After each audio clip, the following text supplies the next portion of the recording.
우리 오늘 우리에게 주신 하나님 말씀은 로마서 13장 3절에서 7절까지의 말씀입니다.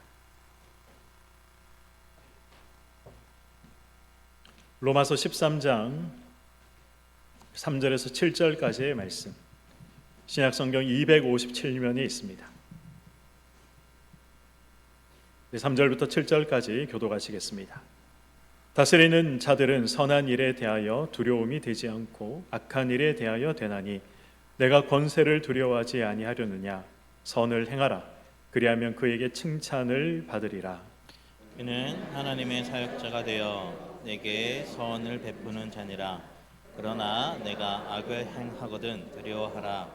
그가 공연히 칼을 가지지 아니하였으니 곧 하나님의 사역자가 되어 악을 행하는 자에게 진노하심을 따라 보응하는 자니라. 그러므로 복종하지 아니할 수 없으니 진노 때문에 할 것이 아니라 양심을 따라 할 것이라.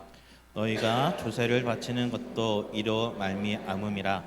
그들이 하나님의 일꾼이 되어 바로 이 일에 항상 힘쓰느니라. 함께요. 모든 자에게 줄 것을 주되 조세를 받을 자에게 조세를 바치고 관세를 받을 자에게 관세를 바치고 두려워할 자를 두려워하며 존경할 자를 존경하라. 아멘. 네, 우리 지난 시간에 이어서 로마서 13장 1절에 7절 말씀을 함께 살펴보도록 하겠습니다. 성경은 교회 안이나 교회 밖이나 하나님께서 지도자를 세우신다. 하나님이 국가와 정부를 세우신다. 그래서 이 모든 지도자들의 권세, 그리고 국가와 정부의 권세는 사람에게서 나오는 것이 아니라 하나님으로부터 나오는 것이다. 이 말씀을 우리가 지난 시간에 함께 살펴보았습니다. 그러므로 어떻게 하라는 것입니까? 그러므로 위에 있는 권세들을 향해서 우리는 복종해야 할 의무가 있는 것이고, 그리고 위에 있는 권세들은 나라와 국민을 위해서 바르게 하나님이 부여하신 권세를 사용할 의무와 책임이 있다라는 것, 역시 지난 시간에 함께 살펴봤습니다. 문제는 하나님께서 허락하신 권세를 바르게 사용하지 못할 때, 그때 이제 어떻게 해야 할 것인가라는 것이죠. 가장 먼저 우리가 해야 할 것이 무엇입니까? 가장 먼저 우리가 해야 할 것은 나를 돌아보는 것입니다. 하나님께서 권세를, 위에 있는 권세를 세우셨는데 나는 얼마나 그 권세를 위해서 기도했는가? 나는 얼마나 마음을 다해서 그 권세에 복종하였는가? 하나님 앞에 나는 부끄러움이 없는가? 위에 있는 권세에 복종하라는 이 말씀에 나는 부끄러움이 없는가? 먼저 나 자신을 돌아볼 필요가 있다는 것입니다.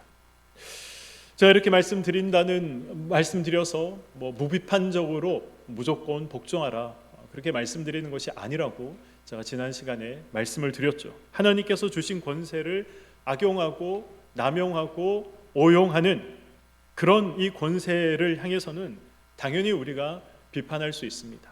시민 불복종 운동도 우리가 할 수 있는 것이죠.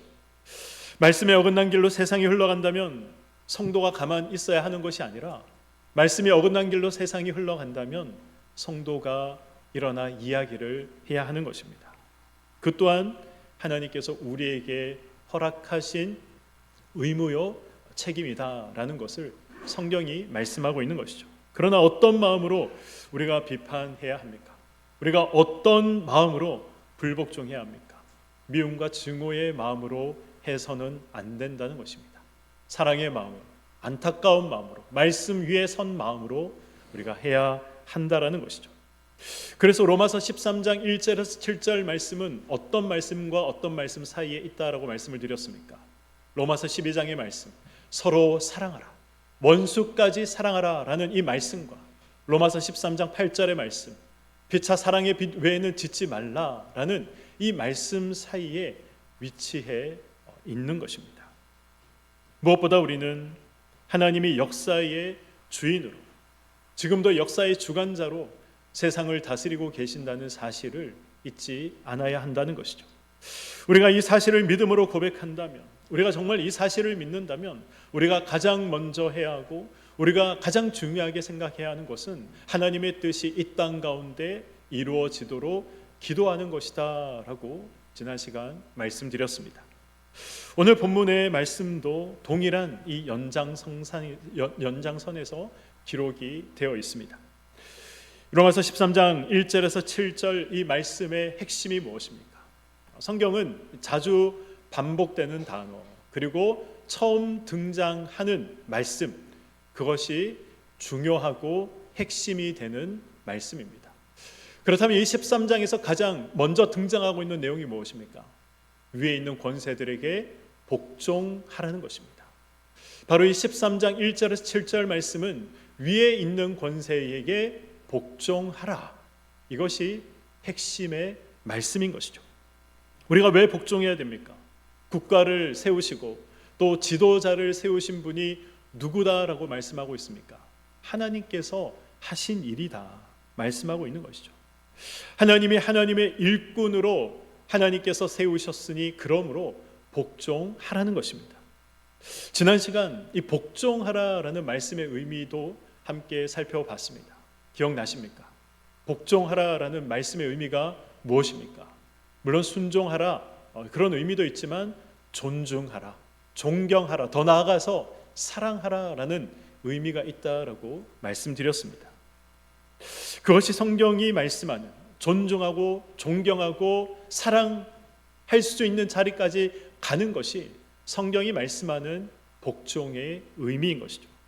오늘 본문도 권세들에게 복종하라라는 이 말씀과 이어지는 말씀입니다. 3절의 말씀을 보도록 하겠습니다. 다스리는 자들은 선한 일에 대하여 두려움이 되지 않고 악한 일에 대하여 되나니 내가 권세를 두려워하지 아니하려느냐. 선을 행하라. 그리하면 그에게 칭찬을 받으리라. 아멘. 이 3절 말씀에서 우리가 특별히 중요하게 살펴봐야 할 말씀 두 곳이 있습니다.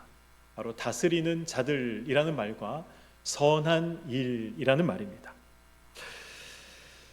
다스리는 자들, 오늘 본문에 등장하고 있는 이 3절에 말씀하고 있는 다스리는 자들이 누구입니까? 우리가 권세들은 이 원어적인 의미에서 본다면 우리가 1차적으로는 정부와 국가를 의미한다라고 말씀을 드렸죠. 그러나 오늘 본문 3절에 등장하고 있는 다스리는 자들은 정부와 국가가 아니라 바로 이 정부와 국가를 통치하고 다스리는 지도자들을 명백하게 의미하고 있습니다. 통치자들과 그리고 법을 집행하는 자들, 그런 자들이 다스리는 자들입니다. 하나님께서 이 다스리는 자들을 세우신 이유가 무엇입니까? 악을 제어하기 위해서, 질서를 유지하기 위해서, 하나님께서 창조하신 생명들을 보존하고 유지하기 위해서, 그래서 하나님께서 다스리는 자들을 세우셨습니다. 그러므로 이 악을 행하는 자들은 당연히 다스리는 자들을 두려워해야 하는 것이죠. 하나님께서 부여하신 그러한 권세를 가지고 하나님의 일들을 감당하는 것은 악을 행하는 자들이 마땅히 두려워해야 하는 그런 일이 되는 것입니다. 다스리는 자들은 하나님께서 세우신 하나님의 일꾼이다라고 성경은 우리에게 말씀하고 있습니다. 하나님의 일꾼으로 그들이 해야 하는 것이 무엇입니까? 오늘 3절의 말씀을 통해 우리가 살펴본다면 하나님께서 세우신 다스리는 자들은 선을 행한 자들을 칭찬하는 일을 감당해야 하고 악을 행하는 자들을 벌하는 일을 감당을 해야 한다는 것입니다. 이것이 다스리는 자들에게 하나님께서 부여하신 의무요 책임인 것이죠. 이 일을 위해서 반드시 필요한 것이 있습니다. 다스리는 자들이 이 일을 행하기 위해서 필요한 것이 무엇일까요? 무엇이 선한 일이냐? 무엇이 악한 일이냐? 무엇이 좋은 일이냐? 무엇이 나쁜 일이냐? 이것을 구별하는 것이 필요한 것입니다.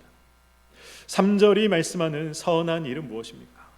성경이 선이다라고 말할 때에는 인간의 기준으로 선을 판별하는 것이 아닙니다. 성경이 말씀하는 선은 항상 누가 기준이 되는 것입니까? 하나님. 하나님께서 기준이 되는 것이죠. 하나님이 보실 때에 선한 것이냐, 하나님이 보실 때에 악한 것이냐, 그것이 기준이 되는 것입니다. 그렇다면 우리는 이런 질문을 한번 할 수 있습니다. 이런 생각을 한번 할 수 있습니다.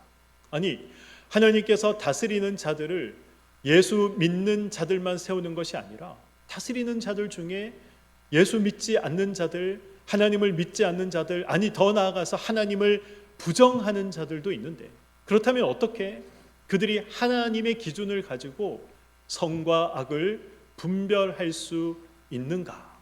이런 의문을 우리가 가질 수 있지 않겠습니까?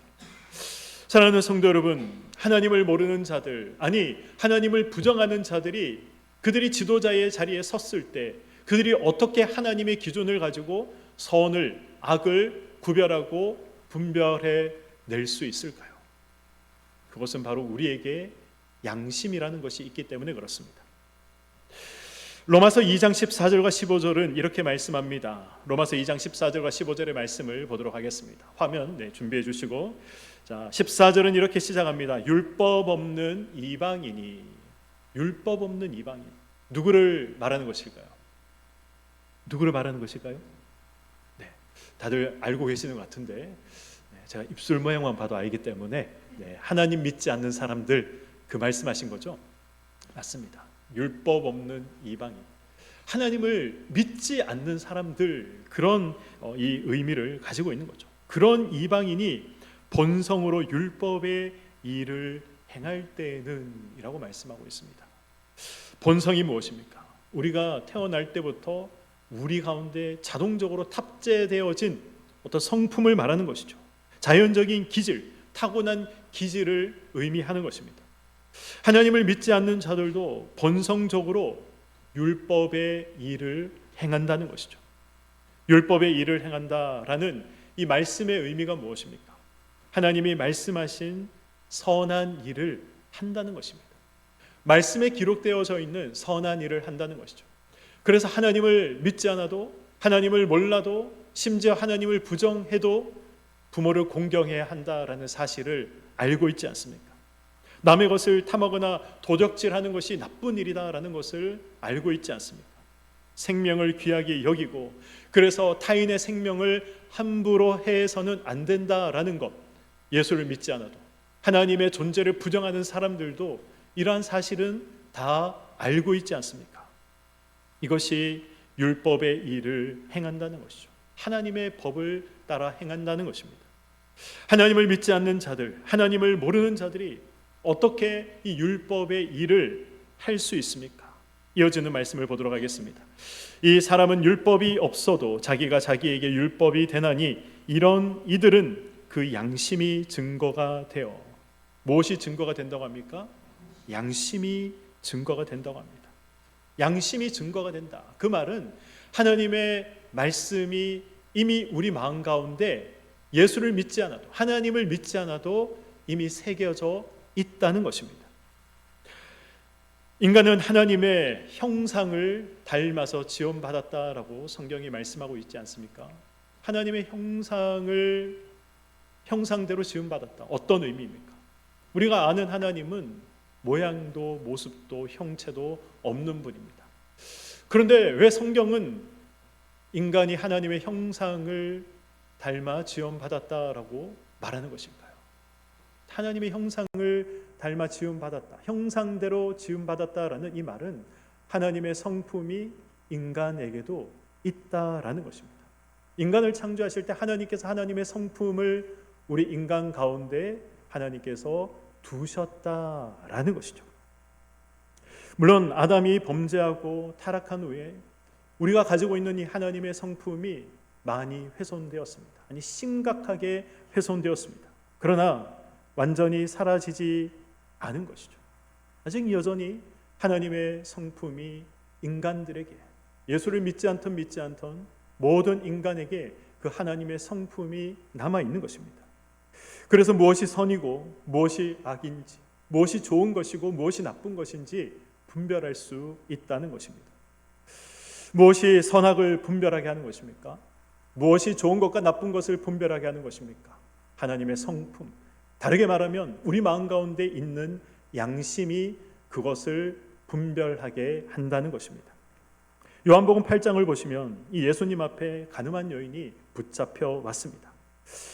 이 예수님 앞에 화가 난 군중들이 이 여자를 돌로 쳐야 한다, 그것이 율법이 말씀하신 것이다 라고 이야기했을 때 예수님께서 그들을 향해서 어떻게 말씀하십니까? 너희 중에 죄 없는 자가 먼저 돌로 치라 라고 말씀하시지 않습니까? 그러자 사람들이 어떻게 반응합니까? 요한복음 8장 9절의 말씀입니다. 그들이 이 말씀을 듣고 양심의 가책을 느껴, 무엇의 가책을 느꼈다고 합니까? 양심의 가책을 느껴. 사람에게는 바로 이 양심이 있는 것입니다. 그래서 하나님을 믿는 자도 믿지 않는 자도 무엇이 부끄러운 일인지 아는 것이죠.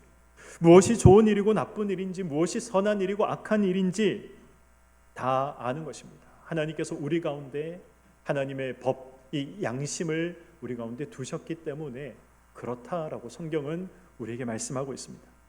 물론 부끄러움을 모르는 자들도 있죠. 죄를 범했지만 뻔뻔한 자들도 우리 가운데, 우리가 살아가는 이 세상 가운데 있습니다. 수많은 범죄를 저질렀지만 뻔뻔하게 거짓말하고 나는 그런 일을 하지 않았다라고 이야기하는 사람들이 우리 사회에 존재하는 것이 사실입니다. 죄책감을 느끼지 못하고 살아가는 사람들이 있는 것이 사실입니다. 성경은 그런 자들을 어떻게 말씀합니까? 디모데 전서 4장 2절을 보시면 양심에 화인 맞은 자들이다. 쉽게 말하면 이 죄에 대해서 모든 감각이 사라진 자들이다 라고 말씀하고 있는 것입니다. 베드로전서 3장 16절은 우리에게 선한 양심을 가지라 라고 말씀합니다. 선한 양심은 그냥 가지는 것이 아닙니다. 선한 양심을 가지기 위해서는 이 또한 연습을 해야 되고 훈련을 해야 하는 것이죠. 그래서 다윗은 시편 26편 2절에 이렇게 말씀합니다. 내 양심을 단련하소서. 하나님을 향해서, 하나님 내 양심을 단련시켜 주십시오. 하나님 내 양심을 연습시키시고 훈련시켜 주십시오. 그것이 다윗의 고백이었습니다. 우리의 양심을 어떻게 하면 우리는 훈련할 수 있습니까? 우리가 가진 이 양심도 훈련해야 합니다. 연습해야 됩니다. 하나님을 아는 일, 그리스도를 닮는 일에 우리가 힘을 쏟으면 우리가 갖고 있는 양심을 훈련하고 단련하고 연습하게 되는 것이죠. 하나님을 제대로 알지 못하면 이 자신이 지금 행동하고 있는 이 행동이, 자신이 가지고 있는 이 생각이 부끄러운 생각임에도 불구하고 부끄럽다는 생각을 하지 못하는 것입니다.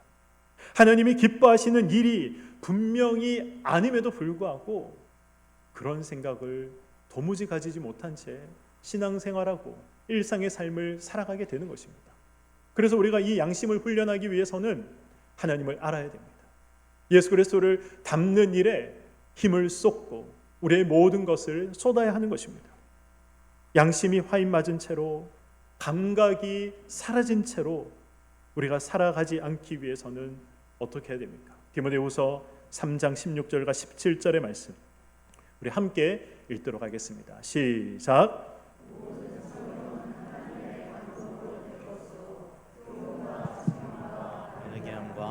의로 교육하기에 유익하니 이는 하나님의 사람으로 온전하게 하며 모든 선한 일을 행할 능력을 갖추게 하려 함이라. 아멘. 하나님의 말씀이 어떻게 한다고 합니까? 우리를 온전하게 한다고 합니다. 모든 선한 일을 행할 능력을 갖추게 한다고 합니다. 그래서 오늘 이 본문 로마서 13장 3절에 나오고 있는 선한 일을 하기 위해서는 어떻게 해야 합니까? 양심을 훈련해야죠. 하나님의 말씀을 알아야 합니다. 예수 그리스도를 닮아가야 하는 것입니다. 양심이라는 것은 하나님을 믿든 믿지 않던 모든 인간에게 하나님께서 허락하신, 심어두신 하나님의 성품입니다. 그 양심이 있기 때문에 하나님을 모르는 자들도 생명은 소중한 것이다, 희생과 봉사는 고귀한 것이다, 다른 사람의 생명을 빼앗는 것은 큰 죄다, 선악을 분별하고 좋은 것을, 나쁜 것을 분별할 수 있는 이유가 바로 이 양심이 있기 때문에 그렇습니다.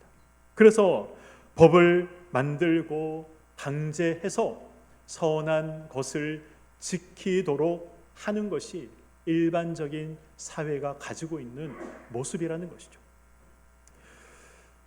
오늘 본문 3절에 선을 행하라라는 이 말씀은 여러 깊은 의미들이 있지만 그러나 쉽게 말하면 하나님께서 세우신 국가와 국가의 지도자들이 만든 법을 지키라는 것입니다. 법을 지키라는 것이죠.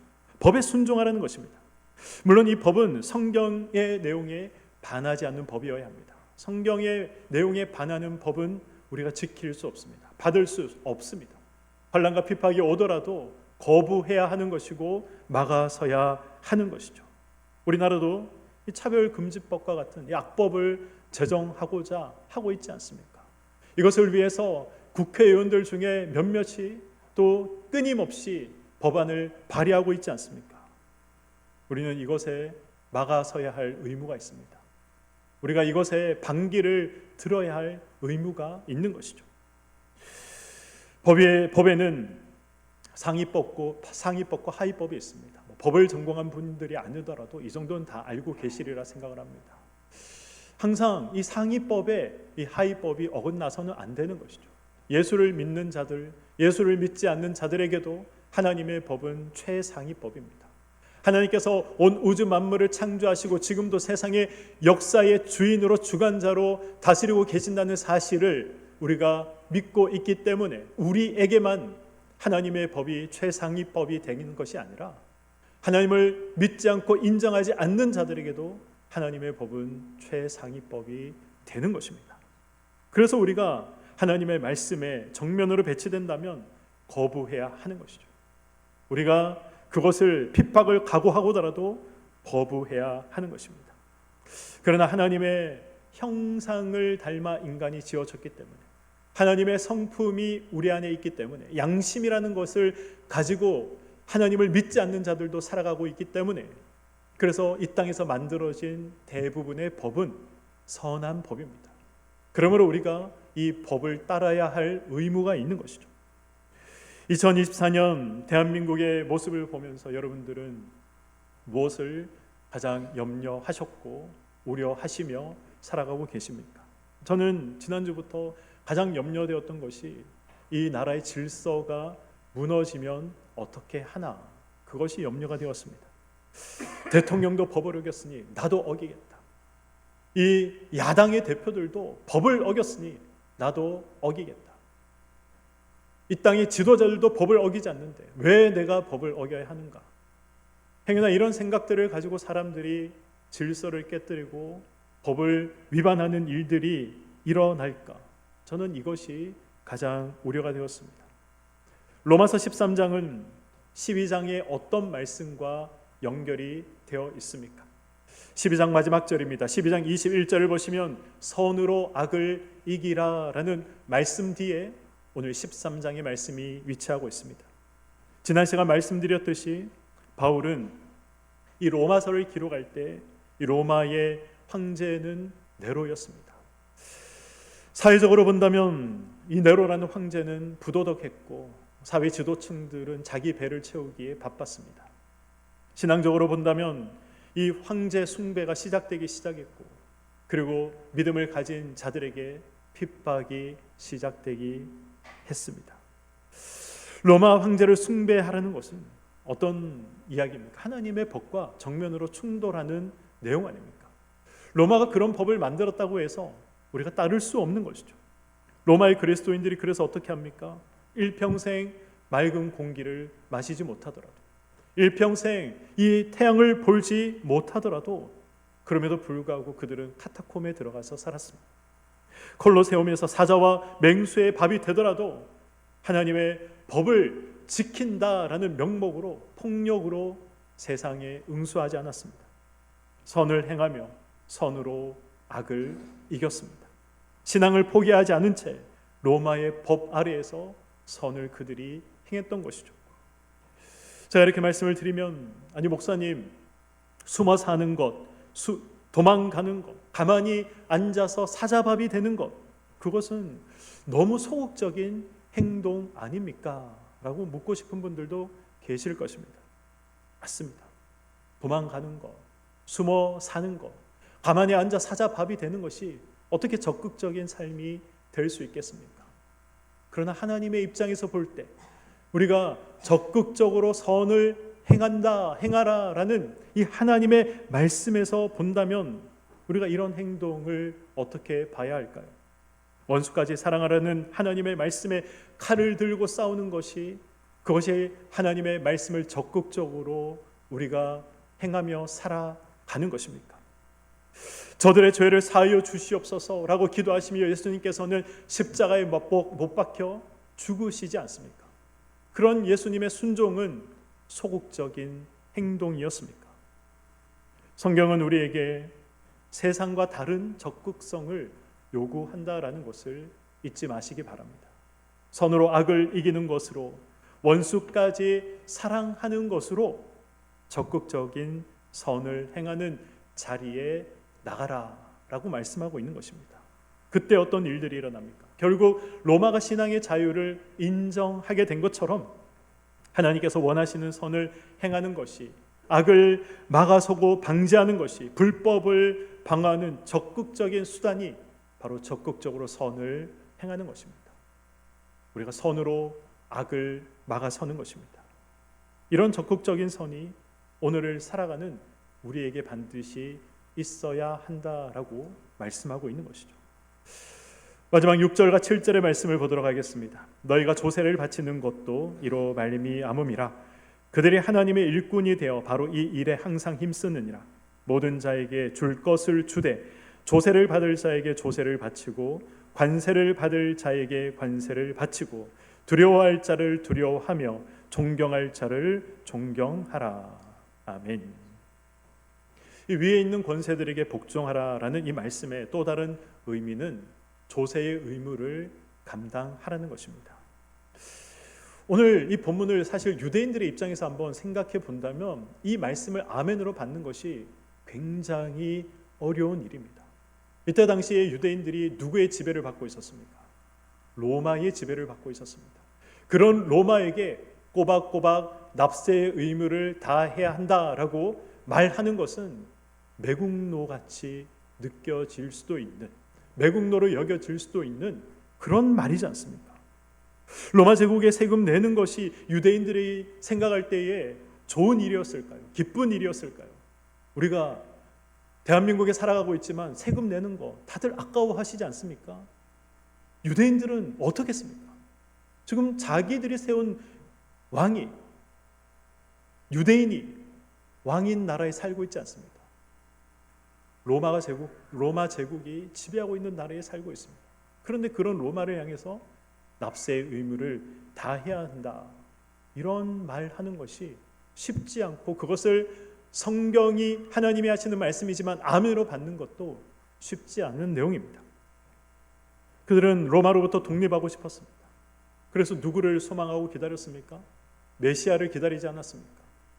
성경이 말씀하는 메시아와 그들이 생각하는 메시아는 달랐습니다. 우리를 로마의 압제로부터 해방시켜줄 정치적인 메시아를 그들이 열망하고 있었지 않습니까?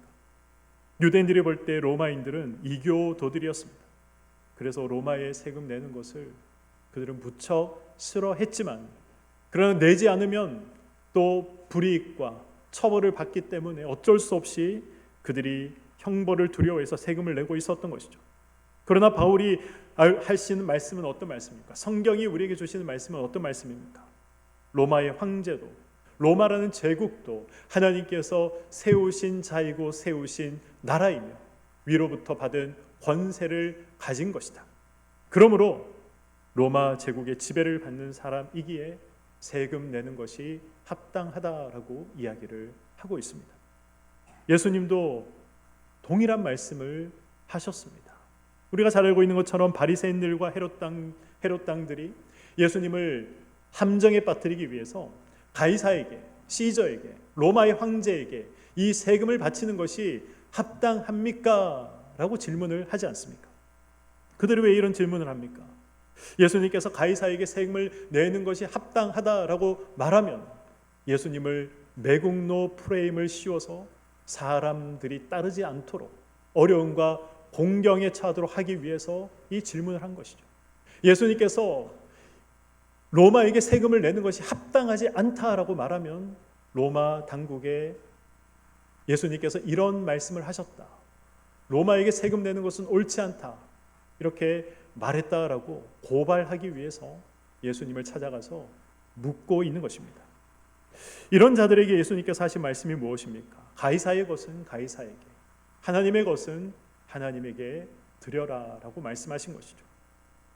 예수님의 이 말씀은 천국 시민권자로서 우리가 이 땅을 살아가고 있기 때문에 우리가 이 땅에서의 의무도 잘 감당을 해야 한다라는 것입니다. 예수님이 세금을 바치라라고 예수님도 말씀하고 있는 것이죠. 구약에도 이런 일이 있었습니다. 요셉이 총리로, 애굽의 총리로 있을 때 어떤 일들이 일어났습니까? 7년 대풍년이 있었고 그 이후에는 7년 대흉년이 있었습니다. 7년 대풍년이 있을 때 요셉이 어떤 명령을 내립니까? 그들이 추수한 곡식을 납부하도록 했습니다. 그리고 7년 동안 이 애굽에 살고 있는 사람들이 그 곡식을 납부해서 이 이후에 있을 7년의 대기근을 그들이 풍요롭게 안정적으로 보낼 수 있었던 것이죠. 세금은 그런 목적으로 거둬야 하는 것입니다. 나라를 위해서, 국민을 위해서 거둬들여야 하는 것이죠. 그렇게 사용해야 하는 것이 또 성경이 말씀하고 있는 세금의 목적이요, 또 우리에게 허락하신, 부여하신 책임이라는 것입니다. 정치 상황이 어떠하든가를 떠나서, 정치 지도자들의 부정과 또 비리 유물을 떠나서 국가가 국가의 기능으로 다 할 수 있도록 우리는 세금을 납부해야 합니다. 성실하게 납부해야 합니다. 그것이 성경이 말씀하고 있는 의미인 것이죠. 어떻게 하면 탈세를 할까? 어떤 불법과 편법을 사용해서 세금을 내지 않을까? 이런 생각하는 것은 성경이 지적하고 있는 명확한 죄다라는 것을 기억하시기 바랍니다. 이것이 구약과 신약이 말씀하고 있는 내용이고 예수님과 예수님의 사도들이 우리에게 말씀하고 있는 내용입니다. 오늘 말씀을 맺도록 하겠습니다. 지난 시간 오늘까지 살펴본 이 로마서 13장 1절에서 7절 말씀은 한 국가의 국민으로서 살아가는 저와 여러분들이 가져야 할 태도, 자세, 성경적인 태도와 자세를 말씀하고 있습니다.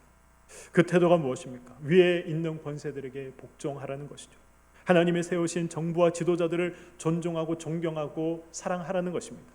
법을 지키라는 것이고 성실하게 세금을 납부하라는 것입니다. 그러나 이것을 조금 더 우리가 넓게 생각한다면 어떻게 우리가 이 말씀을 받을 수 있을까요?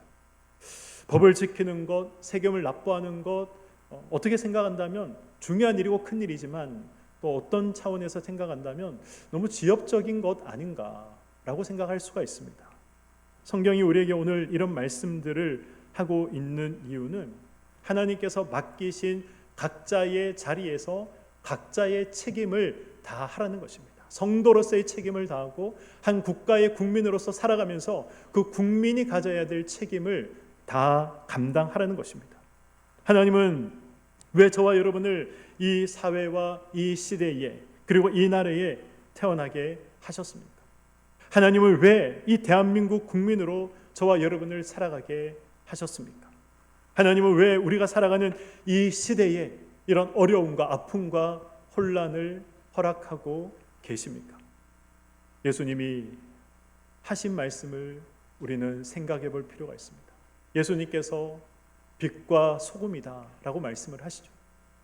예수님께서 누구를 향해 빛과 소금이라고 말씀을 하십니까? 마태복음 5장 13절을 보시면 너희는 세상의 소금이다.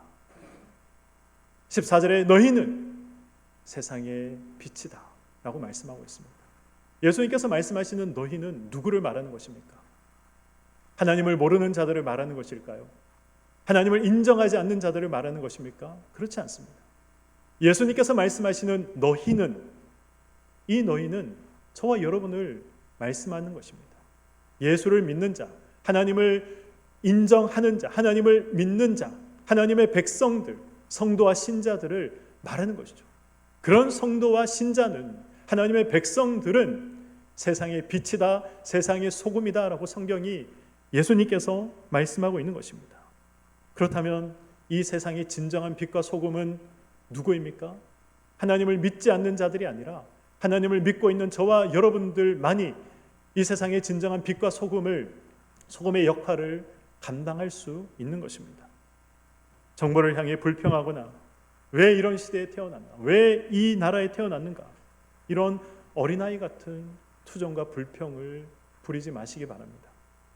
하나님께서 허락하신 나라와 민족과 시대와 상황 속에서 내가 서 있는 자리에서 성도의 책임을 다하고 한 국가의 국민으로서의 책임을 다하는 것이 하나님께서 저와 여러분들에게 요구하고 계시는 일인 것입니다.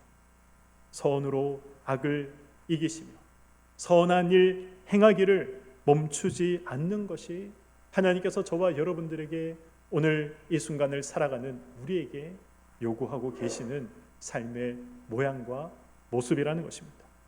이 사실을 기억하시며 어지럽고 이 어려운 세상 속에서 책임 있는 성도로서, 책임 있는 한 국가의 국민으로서 선으로 악을 이기며 하나님께서 맡기신 모든 자리에서 책임을 감당하시는 저와 여러분의 삶이 되시기를 주님의 이름으로 간절히 축원드립니다. 아멘.